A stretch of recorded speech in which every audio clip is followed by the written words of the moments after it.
This is the story of the Immortals of the Achaemenids, the iron core and elite guard of the ancient Persian Empire, the personal bodyguard of the king. Subscribe to the channel, like and share in the comments what you know about these legendary warriors. And now, let's get back to the story. The first time you see an immortal die, you don't understand what you're looking at. Not because the death is clean. No death is clean, but because the gap is the real horror. A man drops in the front rank. His wicker shield slips from his hand. His spear rolls, the metal butt, silver, pomegranate-shaped, tapping stone like a bell. And before your mind can even attach a name to the body, the gap is sealed. A step forward. Another shield fills the space. Another face appears where the first face was. Same scale armor glinting like fish skin, same soft cap pressed low, same bow, same short spear, same dagger at the thigh. It's not bravery that makes the enemy's stomach sink, it's arithmetic. 10,000 were there before the arrow struck, 10,000 are there after. The line does not remember the man who fell, the line does not admit he ever existed. On a ridge above the battlefield, a Greek scout squints through dust and heat and whispers something like a prayer. They don't get smaller. That sentence will travel. It will become a rumor with teeth, then a legend, then a word people use when they want to pretend fear is wisdom. Immortals. But immortality isn't magic. It's a system. And systems don't care if you scream. The king doesn't recruit men, he collects them. His name is Artavaz when he's a boy, and the name feels like a possession, something warm his mother gave him, something that fits. He loses it later. He is 16 when the king's officials order his village to assemble at dawn. They do not arrive like raiders, they arrive like measurement. They bring scribes with tablets and cords, officers with calm eyes, a physician who presses fingers against ribs and listens as if lungs are instruments, a priest with salt because loyalty begins with ritual. They do not ask who wants glory, they ask who can carry it. The immortals are not raised like a militia, they are selected. 10,000 kept its strength by replacement, meant to exist as a permanent fact. The questions are simple, which makes them terrifying. Can you march without speaking? Can you obey without being seen obeying? Can you hold formation when your friend collapses? Can you swallow fear without sharing it? A boy fails by flinching at the snap of a staff through the air. No strike, only the sound. The officer's gaze hardens. Fear, he says quietly, is a mouth. Once you feed it, it learns your name. Dismissed. Not punished theatrically, removed like a stone taken out of a shoe. Another fails by smiling, nervous, human. The officer studies the smile as if it were a disease. You'll need that mouth later for dust. Dismissed. Artavaz learns in seconds what most men learn too late. You do not impress an empire by being big. You impress it by being usable. When his turn comes, he forces his face still. He stares through the men as if they're weather. The officer nods once. He doesn't say congratulations. He says, you'll be counted. That is the first time Artavaz understands what he's being taken into. Not a brotherhood, a number. The first training is not weapons, it's identity death. They march him to a garrison complex, stone walls, white courtyards, banners moving like the slow breathing of something enormous. On the first day, they do not hand him a spear, they hand him a bowl. Eat, a sergeant says, then clean it. Artavaz eats, he cleans. He thinks it's humility. On the second day, he is handed the same bowl, and it is not his bowl anymore. It is simply a bowl, like he is simply a body. By the end of the first week, he learns the rule. Everything personal will be removed because everything personal can be targeted. Choice is stripped in tiny increments. You sleep when the drum tells you. You wake when the drum tells you. You speak only when ordered. If you must cough, you do it into your sleeve like a secret. The punishments are not for drama, they are for design. A man who forgets a salute is not beaten until he breaks, he is beaten until he improves. A man who breaks formation is made to repeat the same march until his legs stop bargaining and start obeying. The cruelty is quiet. Loud cruelty creates resistance. Quiet cruelty creates adaptation. The sergeants teach a sentence that becomes a blade inside the recruits' minds. Your body is yours, your movement is the king's. At night, Artavaz listens to 1,000 breathing men trying not to sound like 1,000 breathing men. Somewhere in the dark, a recruit whimpers. Another recruit presses his palm to his mouth until the sound stops. No one speaks of it in daylight. This is how the first part of the perfect soldier is built, not with strength, with silence. Shock training. How a man learns to endure temptation. The empire is too clever to rely on pain alone. Pain makes you hate the hand that gives it. So the instructors pair pain with meaning. A march begins at noon, when heat is cruelest. The recruits wear armor over bare skin. The scales bite. Sweat turns straps into saws. Water skins sway on pack animals beside them, visible, close, forbidden. No one drinks until the third drumbeat. Those who beg are ignored. Those who steal are caught and forced to carry extra water for everyone else. Weight plus humiliation. Artavaz learns the point. Discipline is not enduring thirst. It is enduring thirst while water is in sight. On another day, they are told to stand in kit without shifting, not for an hour, for as long as the king's shadow is on the wall. Men tremble, some faint, no one is rushed to. The lesson is simple. Your body can abandon you, and your duty cannot. When Artavaz's knees threaten to buckle, he stares at a crack in plaster until the crack becomes a road, and he walks down it in his mind. This is a hidden technique. When the body screams, the mind steps sideways and keeps marching. The weapons come later, like teeth after the jaw is formed. When they finally arm him, it feels like being allowed to have hands. He receives a wicker shield covered with leather, light, springy. A short spear, thrusting distance, not heroic reach. A bow and quiver, because the empire loves distance. A dagger at the thigh, because distance collapses eventually. A coat of scale armor that catches light like fish skin. The instructors do not romanticize any of it. The spear is for the living, one says. The dagger is for the moment the world forgets rules. They train in layers.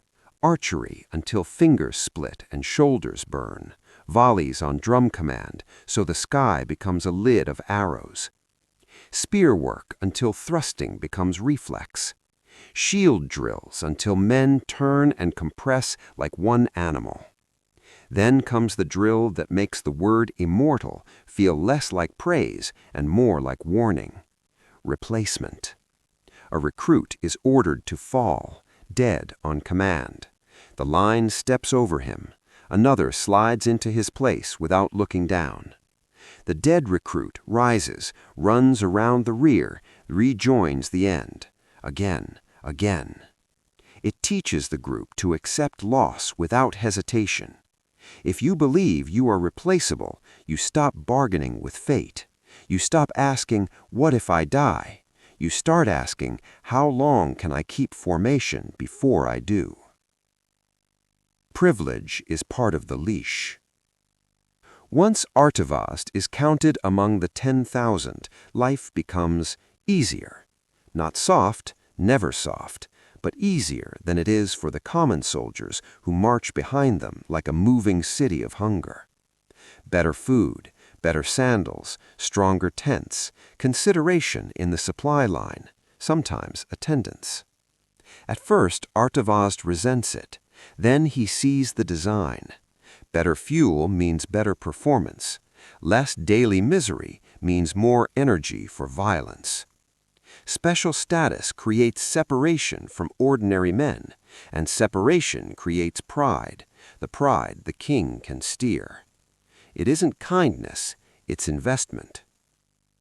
The terms become visible when a veteran loses a strap and reaches to fix it during inspection.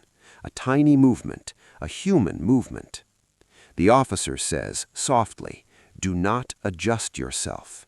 Then he takes the veteran's spear and snaps it across his knee. You can have comfort or you can have control. You will not have them both at the same time. The Golden Apples, Hierarchy as Religion. One evening, the sergeant leads the new Immortals into a lamplit courtyard. "Look," he says. A line of men stands motionless, cleaner armor, sharper posture. Their spear butts are not silver, they are gold, rounded, gleaming, like fruit. The inner 1,000, the ones closest to the king. A hush spreads through the recruits. Those stand where the king's breath can reach them, the sergeant says. The hook is exquisite. The empire uses desire as training. You are taught to want the gold, to imagine it at your back as you run and bleed. But the gold also makes you visible. It tells the enemy where the king's protection is thickest. So the inner 1,000 are trained as guards and as instruments of theater. Shields, decoys, symbols that pull enemy attention like a magnet. A perfect soldier is not just strong, he is strategically placed. The pipeline. How 10,000 stay 10,000. The legend says 10,000 because the gods favored Persia. The reality is uglier. 10,000 because paperwork favored Persia. Behind the core is a reserve list, a living archive of bodies. The empire identifies candidates early, sons of Persian households with enough status to be trusted and enough hunger to be shaped. Boys from allied elites whose loyalty must be anchored. Promising fighters noticed in provincial musters. Names are written down, strengths noted, fathers questioned, rivals listened to. Artavast learns that replacement is not improvised on the battlefield. It is prepared years in advance. A boy who is marked may be moved into a royal training circle as a teenager.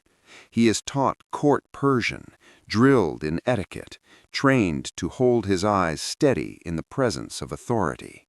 He is given enough privilege to taste it and enough discipline to fear losing it. Some are married off strategically. Some are kept deliberately unmarried because attachments can pull a soldier away from the king's gravity. Only two things end a man's eligibility completely: cowardice in sight of witnesses, disloyalty. Cowardice is treated like infection. It is contained fast, publicly, with minimal words. Not because the empire enjoys cruelty, but because fear spreads by imitation.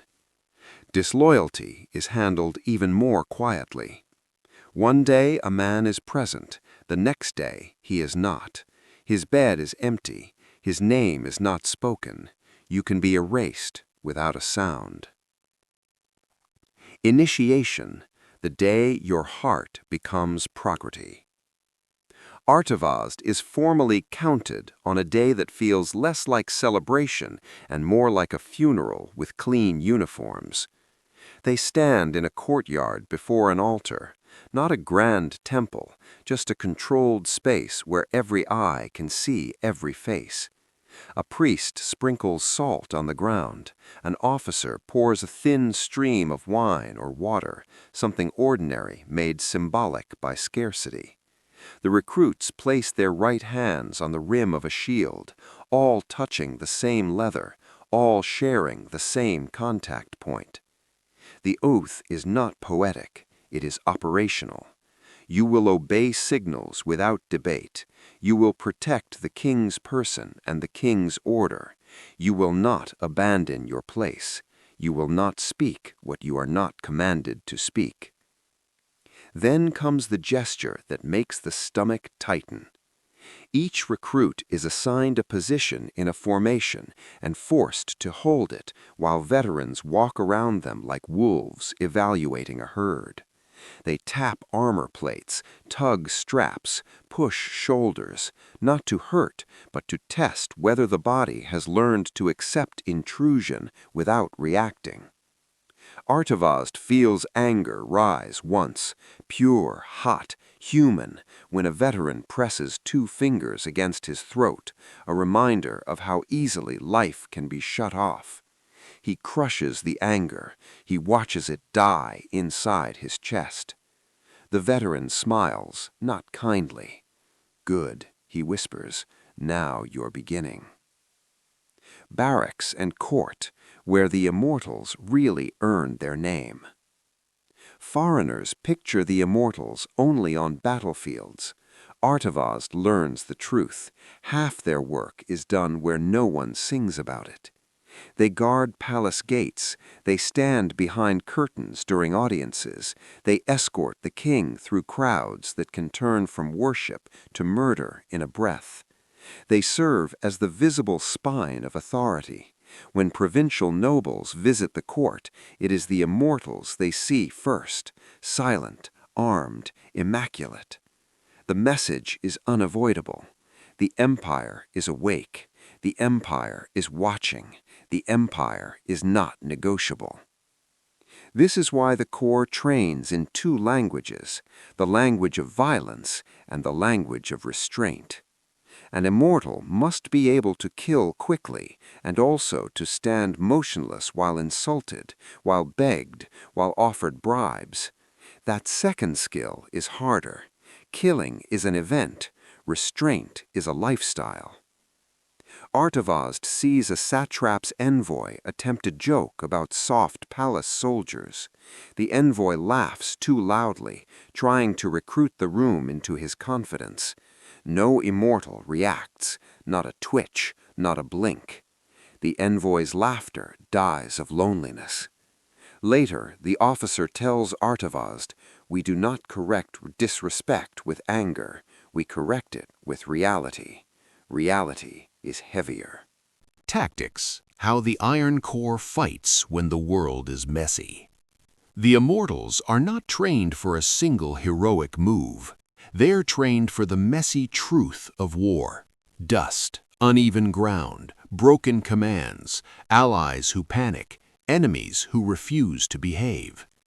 Their default battlefield pattern is layered control. First layer, arrows. Not random shooting, timed volleys designed to disrupt rhythm.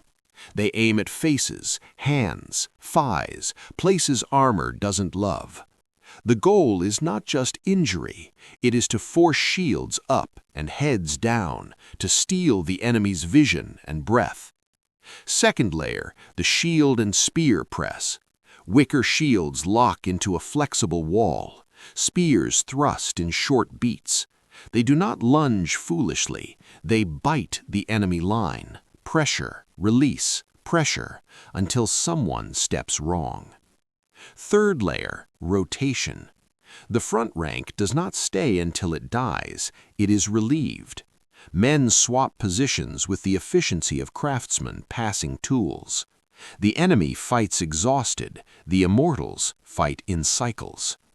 And always there is the combined arms truth behind them.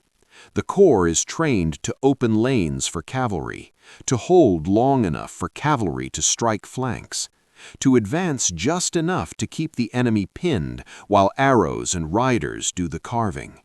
The Immortals are the anvil that makes the hammer meaningful.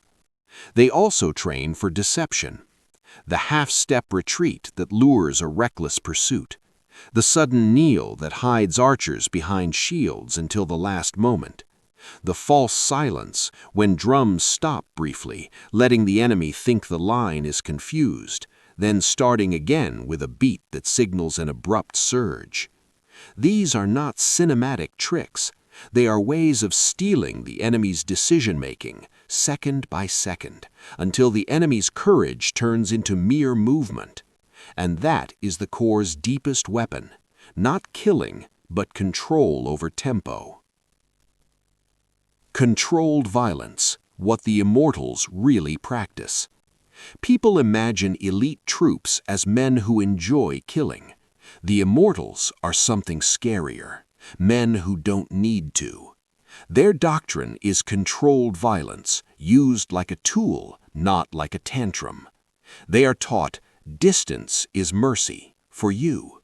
Begin with arrows, break rhythm. Disorder is the real kill. Make a line bend, and it breaks itself. Replacement is supremacy. The enemy counts bodies, you keep marching. Then they learn methods the Empire never writes down. The drum, not just timing, but intimidation. They do not waste breath on screaming, they let the beat speak. The veil, dust thrown at a charge, smoke from quick-fired brush, anything that turns distance uncertain. When men can't see, they don't trust their feet. The hinge, they hold the center so cavalry can sweep and archers can harass. They pivot at the exact moment the enemy is off balance. Precision is merciless. And always there is the quiet policy under it all. When the Empire absorbs a region, it draws elite sons into imperial service, honored, watched. Rebellion becomes harder when your blood sleeps under the king's roof. The Immortals are not only soldiers, they are enforcement wearing armor. The march west, when logistics become a weapon. When Xerxes orders the invasion of Greece, Artavas marches with the 10,000. He sees empire at scale, men, animals, wagons, engineers, priests, scribes. Rivers are counted, mountains are measured, bridges appear where water thought it was safe. The Immortals train to move without collapsing. If the 10,000 can march, the empire can march. They practice night movement in silence. They build camps in disciplined patterns. They set sentries at angles that reduce blind spots. They dig shallow trenches even when they're tired, because fatigue is the moment ambushes win. And they practice something else too, how to appear everywhere. Detachments travel fast, show the king's banner, protect convoys, punish withheld grain, escort envoys, break riots. Each action is a seed of fear. By the time they reach Greek lands, half the enemy is already fighting with imagination. Thermopylae, the first crack in the myth. Thermopylae is a narrow throat between mountain and sea. The Greeks stand there like a closed fist. The first assaults are chaos. Persian advantages suffocate in the tight ground. Cavalry can't sweep, numbers can't spread. The pass turns war into pushing and slipping and stabbing. Then the order comes. Hydarnes will lead the Immortals. They step forward in disciplined silence. The Greeks see the difference instantly, because the Immortals move as if they know something the rest of the world doesn't. They attack, and Artavas discovers the truth no myth can hide. A perfect system can still meet a wall. Greek shields lock, Greek spears punch. Bronze does not care about imperial certainty. The Immortals rotate men so exhaustion doesn't pool in one place. They probe for weakness like surgeons probing for a pulse. They bleed anyway. That night, Artavaz stares at his hands. They're shaking, not from fear of death, but from the shock of learning the enemy can make the line hesitate. If the line hesitates, the empire hesitates. The goat path, the kind of victory that haunts you. On the second night, intelligence reaches Xerxes, a mountain path behind the defenders. Hydarnes is chosen. No torches, no songs, just breath and footfalls and the scrape of armor against branches. Night marching strips away glory. It reduces you to animal truth, heart, lungs, weight on rock. At the crest they meet Greek guards. A brief clash, confusion, arrows loosed into darkness. The guards scatter. The Immortals do not chase in a frenzy. They advance like a closing hand. By dawn, they are behind the pass. Artavaz expects triumph. What he feels instead is control. He watches trapped Greeks realize geometry has betrayed them. He watches bravery become fatalism. He watches men choose how to die because they can no longer choose whether. And the core applies its coldest method. They do not offer a clean narrative. They do not allow a graceful retreat that preserves confidence. They squeeze. They hold exits. They make the pass a closed mouth. Later, others will carve the Greek stand into legend. Artavaz remembers the other side, the quiet of a trap closing, the sound of sandals on stone, the sick certainty that the king's number will remain 10,000 no matter what the ground drinks today. After the pass, when victory turns into work. After Thermopylae, the world does not end. It becomes administration. The Immortals secure roads, guard engineers, escort supply, stand at key points so the larger army can occupy without panicking. Artavaz enters cities that smell of incense and fear. He watches people learn a new posture, eyes lowered, hands empty, voices careful. He learns that conquest is not only killing men, it is teaching everyone else to move differently. The cruel tricks, winning against people who expect honor. Not every victory comes from strength. Many come from expectation. Against fighters who prize a clean frontal clash, the Immortals use feints, advance, loosen, just enough to trigger pursuit, then turn and shoot into the chasing line when shields are turned and breathing is ragged. Against ambushers they march with false weakness, bait convoys, deliberate gaps, hidden archers, hidden cavalry. The ambush becomes a trap. Against champions who crave myth, they deny emotional reward. They will not meet a roaring hero in single combat. They let him run into a wall of points, and they keep the line quiet. This is psychological warfare at its purest. You do not defeat the enemy's body first. You defeat the enemy's meaning. How an Immortal lives. Routine inside the machine. Between battles there is routine, and routine is where men rot or become permanent. Before dawn, inspection, bowstrings, straps, sandals, scale plates.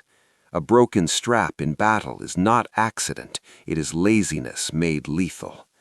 Morning, drill, formations, volley timing, shield rotation, spear thrusting. The same movements until the body stops thinking and starts executing. Midday, maintenance, oil, mend, sharpen.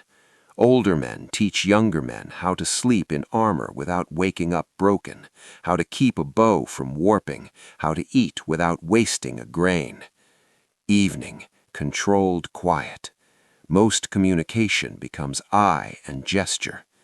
And always there is surveillance. The empire is not sentimental. 10,000 elite men are a potential threat if they ever decide the king is unnecessary.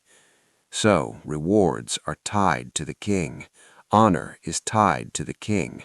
Identity is tied to the king. Even friendship is allowed only inside the frame of service. The final lesson: immortality is a cost. Years later, after Greece becomes scar tissue and memory, Artavaz stands in a training yard again. Now he is the one holding the staff. A new recruit stands before him, trying to keep his face still, failing slightly, just a flicker in the eyes. The recruit is young enough to still believe he has a private self. Artavaz circles him slowly, like a physician evaluating a body. "What's your name?" Artavaz asks. The recruit answers. Artavaz nods as if he cares. Then he leans in close enough that only the recruit can hear. "You'll keep that name," he whispers, "until the first time you hesitate." The recruit swallows. Artavaz taps the boy's chest, right over the heart. "This," he says, "is the only part of you the enemy can see." He steps back, lifts his voice, and speaks so the whole yard hears. "Formation." The recruit snaps into place. Artavaz watches the line, the new line, 10,000 in spirit, if not in number today. He feels pride, he feels grief, he feels something like nausea, and he finally understands the cruelest truth. The immortals are not remembered because they were immortal. They are remembered because an empire proved it could manufacture immortality out of men by killing what makes men human first. 10,000 always. Not because the soldiers can't die, but because the system refuses to admit they ever lived as individuals at all. And somewhere far away, an enemy scout will swear the line never shrinks because his mind needs a monster to blame, not a method. Because you cannot negotiate with a number. You can only be erased by it.